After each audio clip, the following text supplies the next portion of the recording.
Railway ಸ್ಟೇಷನಿಗೆ ಬಿಡಿಸ್ಕೊಂಡೆ. ಅಲ್ಲಿ ನೋಡಿದ್ರೆ train 2 ಗಂಟೆ ಡಿಲೇ ಆಗಿತ್ತು. ಆದರೂ ಪರವಾಗಿಲ್ಲ ಅಂತ ತುಮಕೂರ್ಗೆ ಹೋದೆ. ಅಲ್ಲೋಗಿ ರ್ಯಾಪಿಡೋ ಬುಕ್ ಮಾಡಿಕೊಂಡು ನಮ್ಮ ಫ್ರೆಂಡ್ ರೂಮ್ಗೆ ಹೋದರೆ ಈ ಥರ ಆಗುತ್ತೆ ಅಂತ ನನ್ನ ದೇವ್ರಣೆ ಗೊತ್ತಿರಲಿಲ್ಲ. ಇನ್ನೊಂದೇನು ಎಲೆಕ್ಟ್ರಿಕ್ ಗಾಡಿ ನಂಬ್ಕೊಂಡು ಯಾವತ್ತು ಬೆಂಗಳೂರಿಗೆ ತುಮಕೂರಿಗೆ ತರಲ್ಲ ಕಣಪ್ಪ ಗಾಡಿ.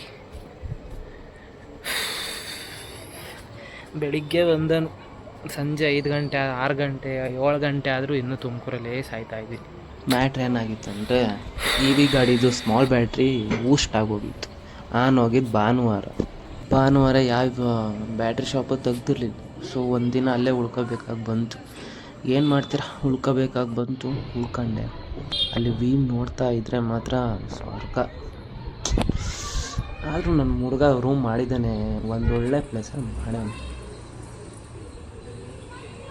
ಬೆಳಗ್ಗೆ ಬೇಗನೆ ಎದ್ಬಿಟ್ಟು ನಾನು ಹೋಗಿದ್ದೆ ಬ್ಯಾಟ್ರಿ ಶಾಪ್ ಕಡೆಗೆ. ಹೋಗಿ ಬ್ಯಾಟ್ರಿ ತೊಗೊಂಡು ಆ ಬ್ಯಾಟ್ರಿ ಫಿಕ್ಸ್ ಮಾಡೋದು ಮತ್ತು ಗಾಡಿ ಆನ್ ಆಗುತ್ತೋ ಇಲ್ವೋ ಏನಂದ್ರೆ ಏನೂ ಗೊತ್ತಿರಲಿಲ್ಲ. ಆಗಿದ್ದ ಅಲ್ಲಿ ಒಂದು ಹೊಸ ಬ್ಯಾಟ್ರಿ ತರೋಣ ಅಂತ ಬ್ಯಾಟ್ರಿ ಶಾಪ್ ಕಡೆ ಹೋದೆ. ಒಂದು 2-3 ಕಡೆ ಹೋದೆ, ಕೊನೆಗೆ ಬ್ಯಾಟ್ರಿ ಸಿಕ್ತು. ತಗೊಂಡು ನಡ್ಕೊಂಡು ಬಂದು ಸಾಕಾಗೋಯ್ತು. ಹತ್ತತ್ರ 2 ಕಿಲೋಮೀಟರ್ ನಡೆದಿದ್ದೀನಿ. ಹೋಗಿದ್ದು 1 ಕಿಲೋಮೀಟ್ರ್, ಬಂದಿದ್ದು 1 ಕಿಲೋಮೀಟ್ರು. ಕೊನೆಗೂ ಬ್ಯಾಟ್ರಿ ಸಿಕ್ತು.